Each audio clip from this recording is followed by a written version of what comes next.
Alrighty. Welcome everyone.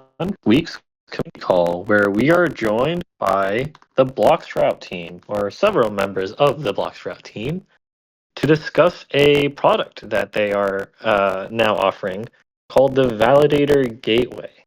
I actually had the privilege of learning about this back at Denver, where I saw a panel after I was on a panel, and then also a presentation they gave at the Rocky Pool side event.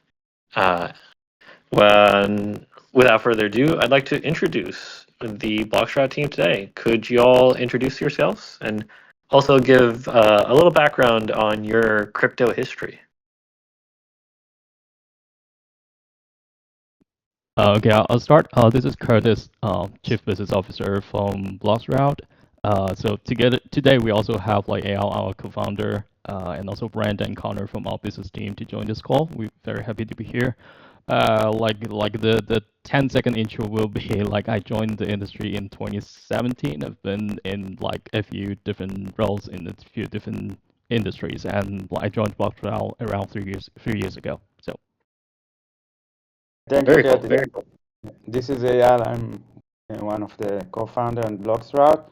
And bloXroute itself actually been active on Ethereum from 2019. And was first time I introduced to crypto. So from 2019, working mainly on improving the infrastructure for the leading crypto chain. So we started with Bitcoin, and we stopped supporting Bitcoin right after because we saw that there's really no need for it because it's a chain that does not require better infrastructure. And supporting Ethereum since then, BSC, Polygon, Solana, and so on. Very impressive. Happy to have you with us. And then we also have. Hi, I'm Connor. I'm on the business team as well. Been at bloXroute for a little over a year. Thank you guys for taking the time today. Hey everyone, I'm Brent. I'm on the BD team. I got in crypto originally in 2017, and then I've been working in cryptos for about 2.5 years now at bloXroute. Very nice. A very well-represented team. Glad to have you all with us. bloXroute, to our listeners, is probably most well known for their relay. If you're a node operator, you've probably seen that as an option within the smart node. However, today we have bloXroute on to talk about something a little differently. If you've been paying attention to the governance forum, you might have come across a post called the bloXroute Validator Gateway. And this post was pretty expansive and covered a bit of feedback that the GMC was looking for this new system and to what extent it should be integrated within the Rocket Pool smart node. So let's start with the simples of what is the bloXroute Validator Gateway? Okay, I think I'll give a very like TLDR version because like I'm not sure how deep you guys want to get into the technical side. For that part, I'm sure that like Al can like answer most of your questions when you go deeper. But like from a DLTR like point of view, so there are two components of this like validated gateway. But like overall, it does one thing is to improve like to get a higher reward like for Ethereum validators. Like that's it. So go into the two components. The relay proxy, which is the first component, does, I think, three things. Okay, the first thing being lower the latency of data propagation between your node and the bloXroute MEV relays by having a co-locate relay proxy in the same area of your node, and then with like gRPC connection to our relay. So like the latency in between will be much like shorter and faster. So that's one big thing. The second part will be smarter, better bits propagation mechanics than the default MEV relay connection by MEV boost. That also help with like getting a better result. And the third part is like it automatically adjusts the timing based on your setting, your node, the condition of the network for optimal results. So altogether, relay proxy significantly increase the execution layer reward for the validators who is using it. So that's a short introduction of the relay proxy.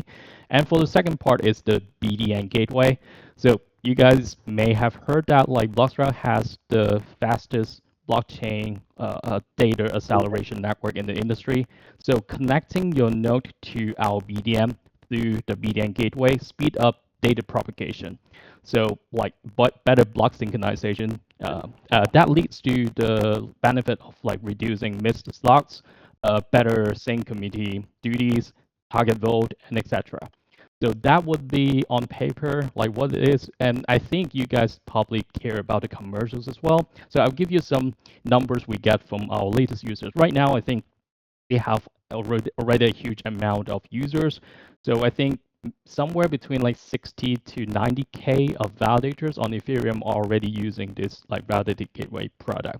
Okay, and the easier part to measure with the like number or like what kind of extra reward we're talking about will be on the relay proxy, because we can just like compare with or without like the relay proxy what should be the extra reward there. So I'll give you the concrete number we have. So a typical validator that connects to it. So for 1 year, the relay proxy itself, like not together with the BDN gateway, would bring in around 0.015 ETH per validator per year. So given the current price of ETH, you're talking about around $39, like at this point. And just for reference, right now, like the price we're charging for licensed version of this is like 0.005 ETH. So it's around like $13. So even without talking about the benefit or extra reward coming from the BDN gateway, we're talking about you're paying $13 for 1 year and you're getting $39 like in return for 1 year. So I think that would bring us to an introduction or the basic numbers of like what is the benefit of like running validated gateway for your validators. I appreciate the overview. So essentially there are two products here, one being the free relay proxy, which is like a co-located relay that should in theory allow greater functionality, including the options to do delayed transmission of your bids, to essentially play some timing games, as well as reduce latency and increase overall uptime. So the BDN appears to be like a more efficient version of the mempool, internal mempool for duties like attestations, sync committees, keeping your node synchronized with the head slot, essentially.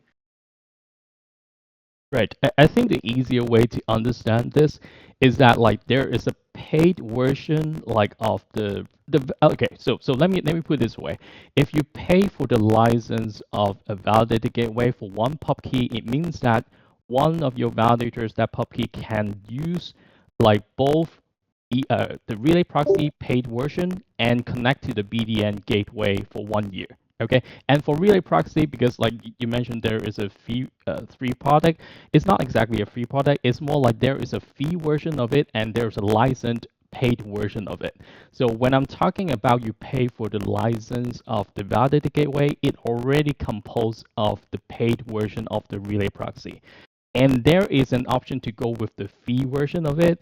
And I'll give you an estimation. The fee version of it roughly deliver around 25% of the extra reward of the paid version of it. So hopefully that gives you an idea. Okay, got it, understood.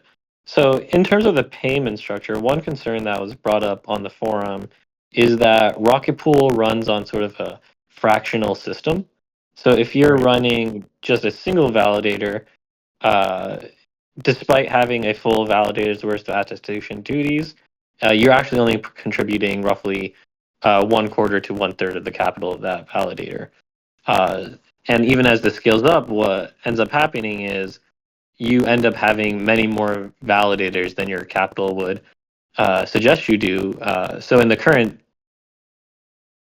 payment scheme that bloXroute has for normal validators, Rocky Pool validators end up having to pay roughly 4 times as much for capital contributed. So that's something that I would like to see addressed potentially. So like, does that make sense? Because if you come in with 32 ETH, normally you're running one validator, but with Rocky Pool, you actually end up running four potentially, and you have to now pay for four pub keys, despite your actual APY being not significantly higher, not 4x higher.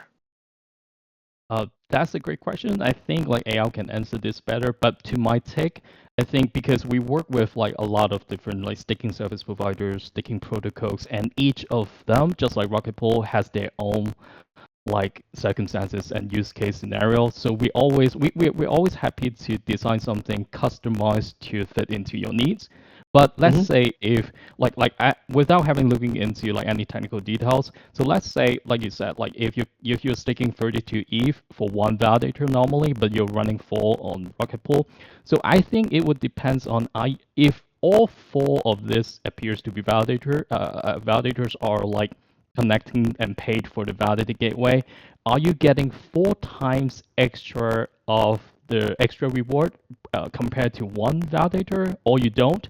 If it brings only the extra reward of one validator, then of course I think we can design something to a fee or a payment that based on that extra benefit.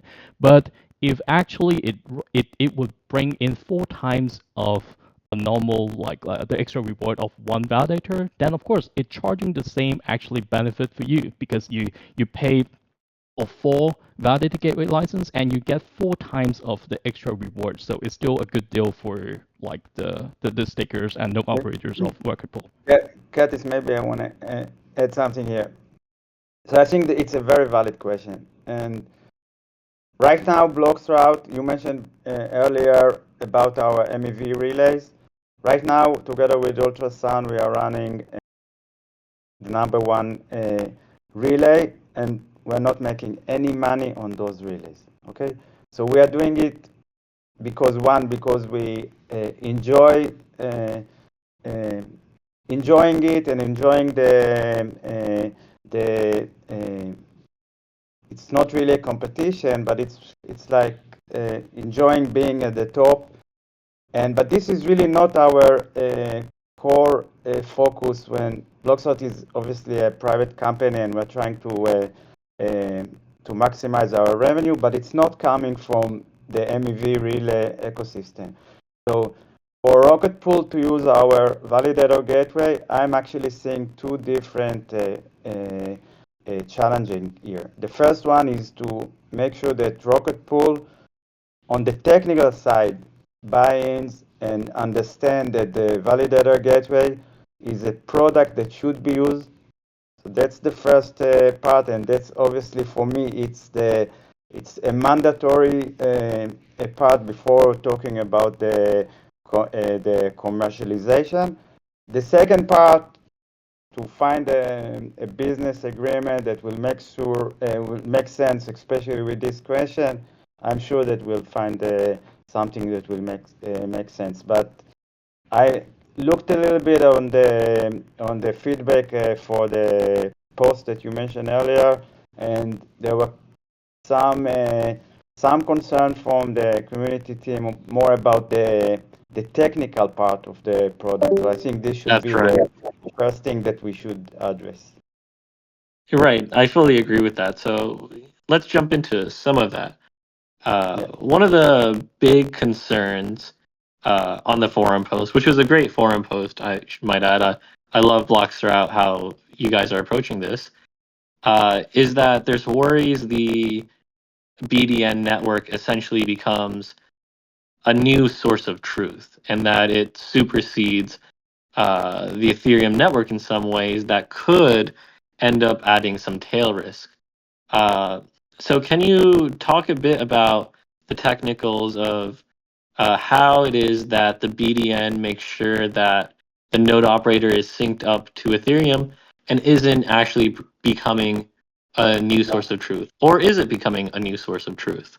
So it's not becoming a new source of truth, and that's at least the way that I understand the question. It's not really a relevant question because the person who asked it did not understand how the BDN works. So let's start first with the fact that the BDN network is part of the Validator Gateway new offering, but it's not a new product. This product has been live on Ethereum mainnet from 2019. So it's 5 years now since we launched the BDN network, and the majority of the relay operator, or more than 90% of the MEV builders are using the BDN. Many node operators are using the BDN, not as part of the validator gateway, just basically connected to the BDN, because it's, think about the BDN as if AWS will suddenly come and will tell you, hey, if you are hosting an Ethereum node with us, we are now offering you a much faster network card, and you will say no because that might be a new source of truth. So think about the BDN simply as a very fast network that is competing with the internet. Because if you are not using the BDN and you did not invest in dedicated routes, you're simply using the internet. The BDN is replacing the internet and giving you a much superior network connectivity. The gateway, to make sure that the data that you get, the blocks, the transaction are valid, is still your Ethereum node. So the BDN network, the connectivity with the BDN network is basically another Ethereum node. Like today, if you are a node operator and you're running Ethereum node, you already have 30, 50, 100, depending on how this setup of your node, of peers that your node is connected to, and that your node is receiving a transaction and blocks from. The BDN network is basically is another node that simply going to give you blocks and transaction 80-90% of the time faster than the next trusted node that you have. Your Ethereum node and consensus node will still going to validate the blocks, still going to validate the transaction, and accept them only if they are valid, and so on. So there is no risk here of bloXroute making a decision and faster than Ethereum. Basically, bloXroute is propagating the Ethereum data on a faster route, on a private link, versus the internet. That's the whole concept of the BDN network. Okay, I think that clears up some stuff. So it wouldn't be the case that the BDN could send some data that conflicts with what a node operator's data is. It's instead that the node operator's block submission attestation is being sent through this relay, and that information is just going faster and propagating faster. Exactly. There's no modification to the data itself. No. And if there if there is a modification of the data, the same way that any node that a node operator node is connected to, if that node is modifying the data, the node operator's node will basically reject the data, because that's part of the Ethereum node operation. So this reminds me a little bit of the Rocket Pool rescue node, but it's different. In that case, people use this community-funded node when they're like swapping their clients. But this is kind of different from that, in that instead of delegating your attestation duties, you're still providing the attestation duties just on a different network. Yeah, it's from the node operator. It's not even on a different network. It appears as it's the regular network. Only that one of the nodes that you are providing your attestation on one of the node that you are providing your block is the bloXroute BDN gateway. So is there any risk of the gateway going down and not being able to propagate the blocks? What happens in that case? No, because again, this is being done automatically. So let's say that as a node operator, you have 50 nodes that you are connected with. If 5 of them goes down, you still have the extra 45 that is propagating your block. It's remain exactly the same, only that one of those node is the BDN gateway. If the BDN gateway is going down, you're still going to propagate your block. You're still going to receive block. You're still going to send your attestation to the extra 49 nodes. Got it. So as long as there is enough nodes active on the network, it's self-propagating.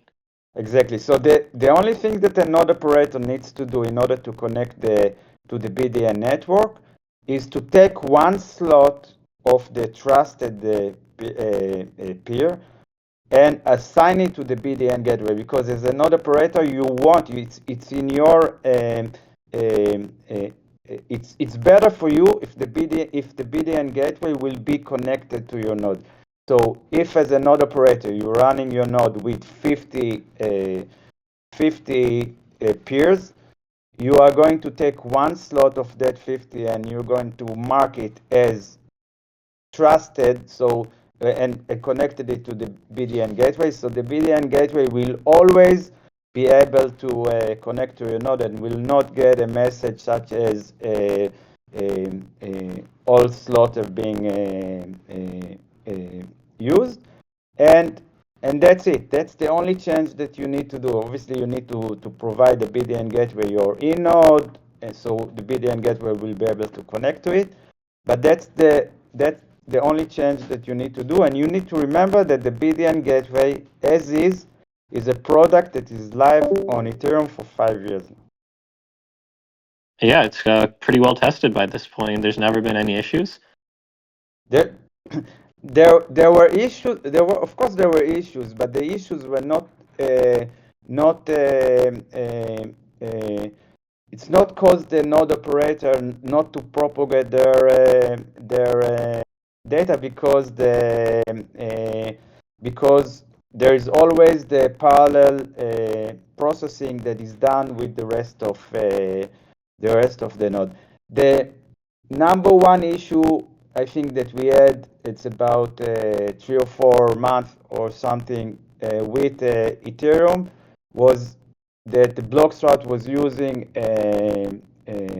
an undocumented or not untested feature with I think it was I thought that was part of the relay. That was part of this. Yeah, it's the relay was using the BDN internally. The relay was using the BDN network, and it's caused the problem. But it's not something that was caused by the node operator connected to the BDN. Okay, so yeah, it was part of the MAV infrastructure. Yeah, exactly. Yeah. I remember the All-Core devs had a little hissy fit at the time. And I think it's a very important piece of information to understand there's no exclusivity, like in connecting to both the relay proxy and the BDN gateway. So like Al said, you can be connecting to 50 or 100 peers like on your validator node, and bloXroute's BDN gateway is just one of your 50 or 100 like peers that you connected to. So like it's not affecting anything. And same for the relay proxy, because you can be connecting to 5 MEV relays at the same time with like MEV boost. So adding the relay proxy connection, even very unlikely when it goes down, it doesn't affect the functionality of your normal like MEV boost functionalities. So like there's no exclusive like connectivity like on both of these components of the validator gateway. Which is important for allowing fallback, essentially. Right. So I think we covered a lot on the BDN gateway. I don't know if you want to talk a little bit more in depth about the relay proxy. Yeah, I have some questions here. Uh, so how expansive is the current relay proxy? I saw that you suggested one per state would be enough to cover the entire United States. I'm curious, how big is the network as it stands? So right now, we started the relay proxy. We started with 2 or 3 proxies, one in US East, one in England, I believe, and one in Singapore. And as we saw more and more adoption, we launched more proxies. So right now we have a proxy in Frankfurt, in Sydney, in Tokyo. So if we see additional node operator connecting to the relay proxy on region that the latency from their node to the relay proxy is relatively high, and I'm saying relatively high because if it's 3 milliseconds and we have 2 node operator, it's probably it's not such a big latency, and it's not enough node operator that justify creating setting up new relay proxy. But if we see, like, a very good example is Sydney, Australia. So we started to see more and more validator. It was clear that they are connecting to, by default, it resolved to the nearest relay proxy. So we saw that it's the latency is not high, so we spin up a new relay proxy. Obviously, the node operator does not need to do any change. It's resolved automatically to a relay proxy that is close by, and it's worked. It's worked much better without the node operator needing to make any change. Now, if you're running, say, if you're talking about the US, if you're running in Ohio, and it's going to connect to a relay proxy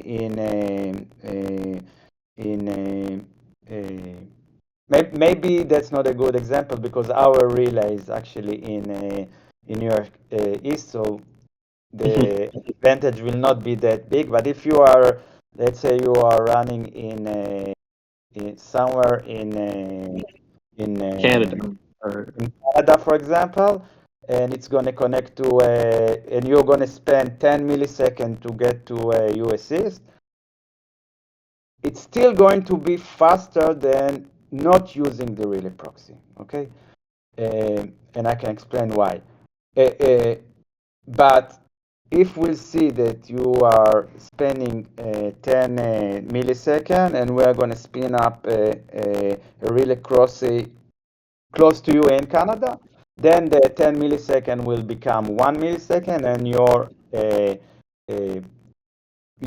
block rewards that you're going to make will be much higher. So the two big areas where I've heard this being an issue are Southeast Asia and Africa. I've had people reach out to me trying to have nodes set up in Africa, but latency is the big factor next to initial capital. But is this a product that would be able to help people in maybe Africa is going to be difficult, but Southeast Asia? No, so first of all, the answer is exactly yes. Okay, that's the idea of the product. We are going to set up relay proxy in Africa, or maybe we're going to set up 2 different relay proxy in Africa, depending on how many node operator we're going to get there. And the node operator in Africa will be able to save close to 100 millisecond latency in obtaining the bids, and that will allow, obviously, to get blocks that are that will be created 100 millisecond later, and speed up the revenue for sure. And like in APAC, we already have in APAC at least relay proxy in Singapore and in Tokyo, and we're already seeing that a lot of a lot of node operator proposer from APAC are gaining a very nice rewards from using the offering in Apex. So the answer is absolutely. Very nice. One area where there's gonna be some good synergy here is users who want to use DVT are very sensitive to latency, as the whole DVT propagation process tends to add some, and so those users would be especially benefited by this relay system. So, due to the nature of the relay system, it doesn't really matter if one relay goes down if you're pretty close to another one. Is that correct? Yeah. So so this is probably one fault that we use the word relay proxy, and then we're using relay. So relay proxy is not really a relay. It's just a proxy to a relay. So if one proxy is going down, automatically it's a DNS. So the relay proxy DNS will be resolved to the closest one after that. And if the entire bloXroute relay proxy is not working, the relay proxy is still up and running, but there is a bug and it's not propagating anything, your MEV boost, your node operator is still using the regular to bloXroute relay directly with the high latency, and it's still going to use ultrasound relay directly and the rest of the relay that you're using. So there is really no risk on the node operator. It's in parallel, so you can only gain better Right. block values. That's all. It can only be as bad as Ethereum itself. So I have some more general questions about the relay network. So,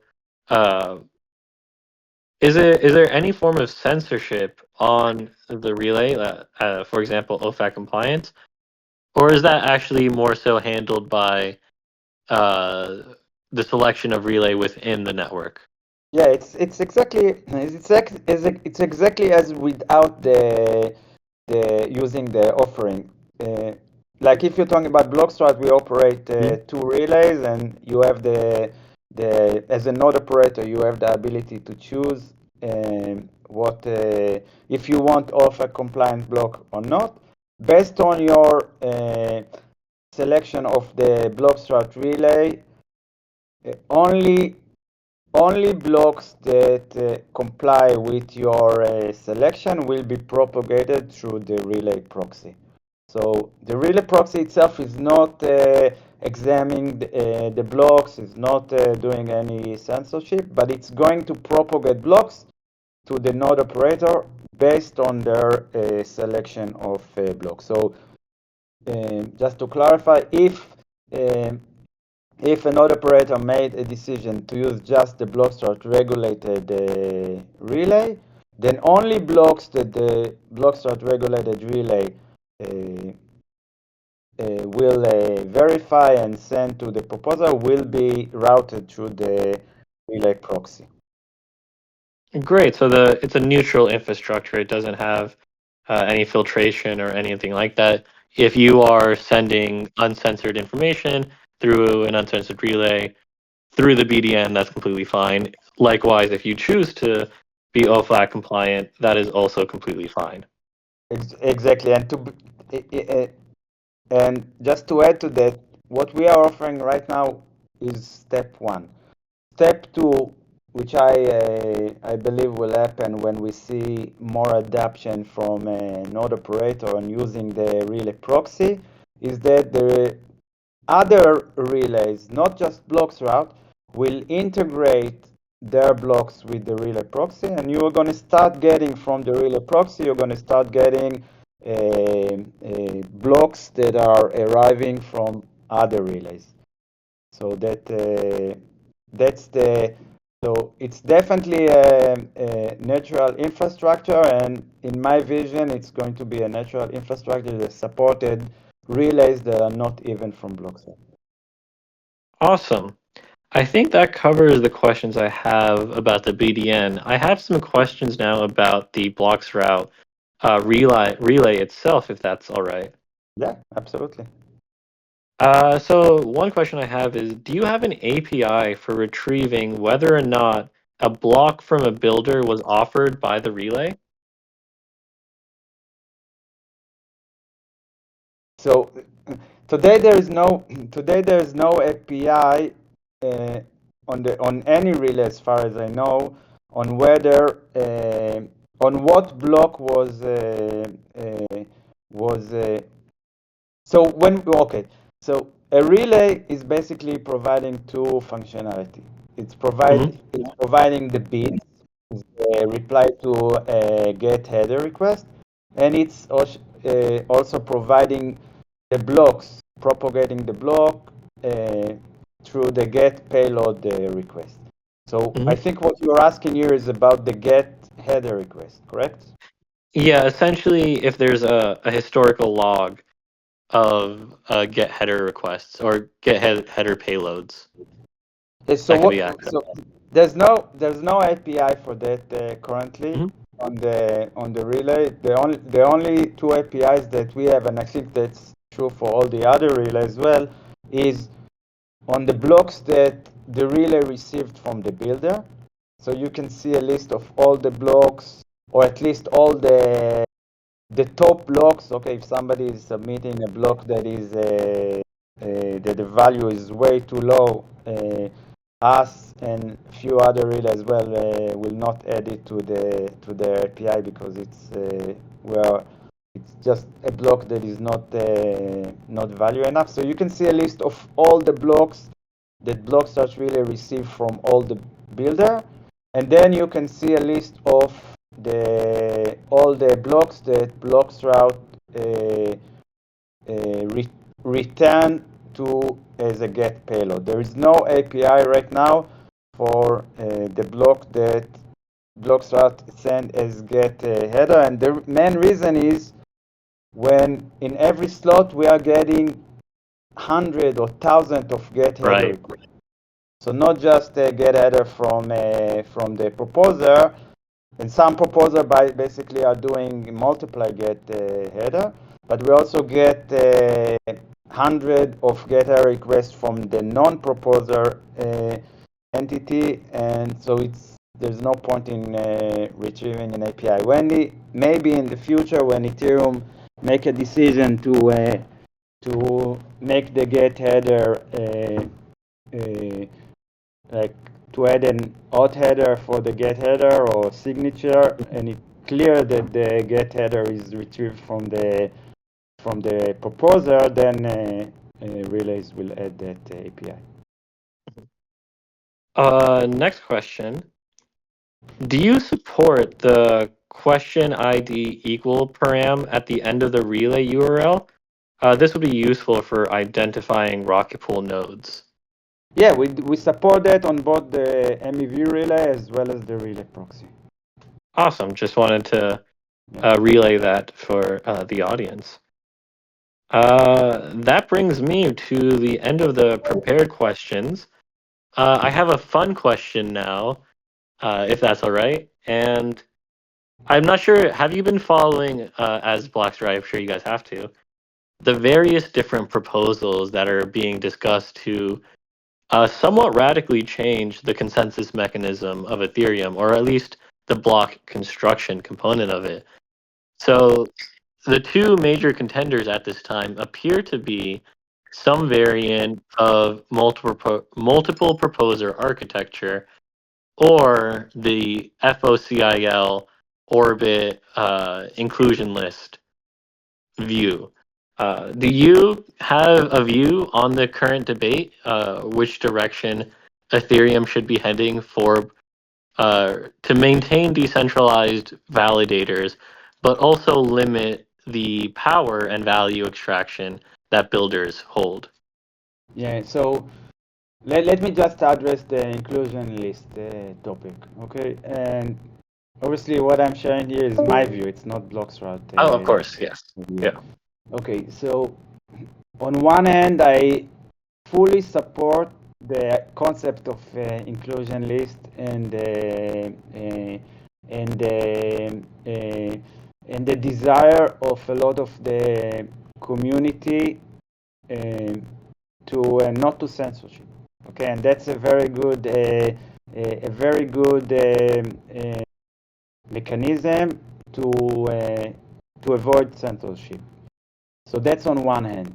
On the second hand, I'm really concerned with the Ethereum network, including the inclusion list, and because of that, losing institutional investor and traditional validator, who are really concerned with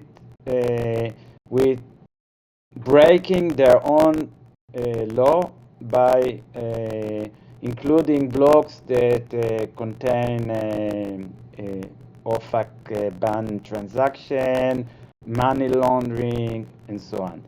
So I personally view that it's better for Ethereum not to lose the institutional,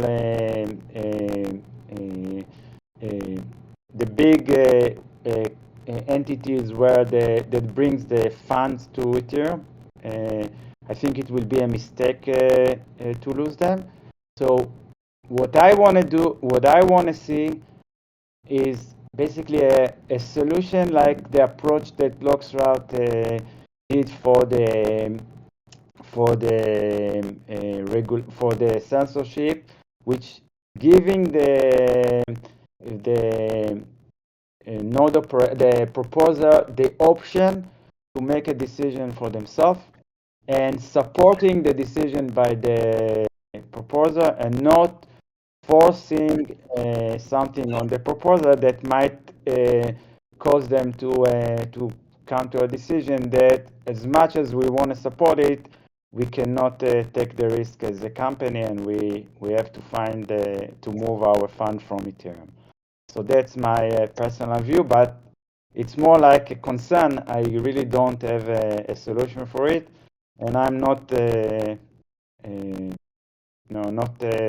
trying to find solution. I leave it to the real smart people in Ethereum.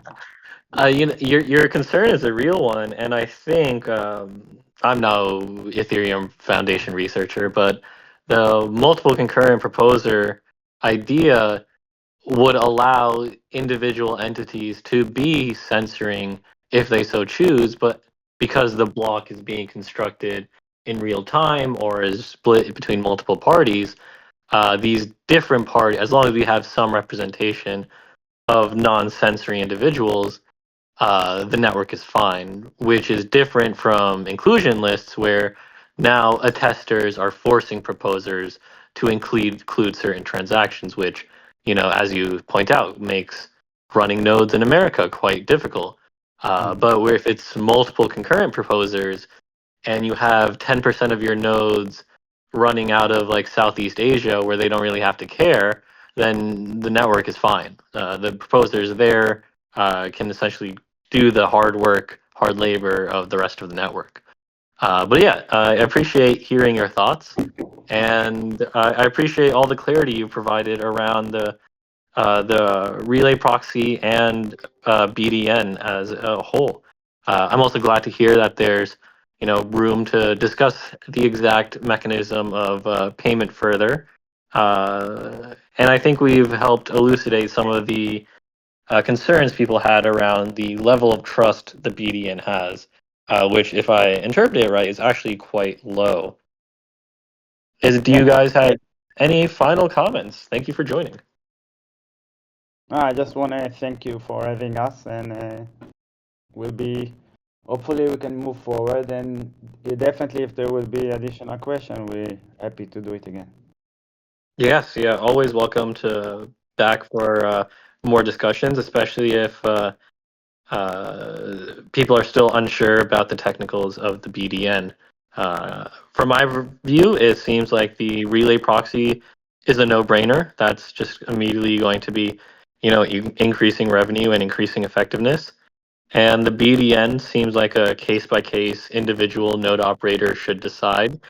type thing. But yeah, we'll see what the community thinks, and I appreciate your thoughts.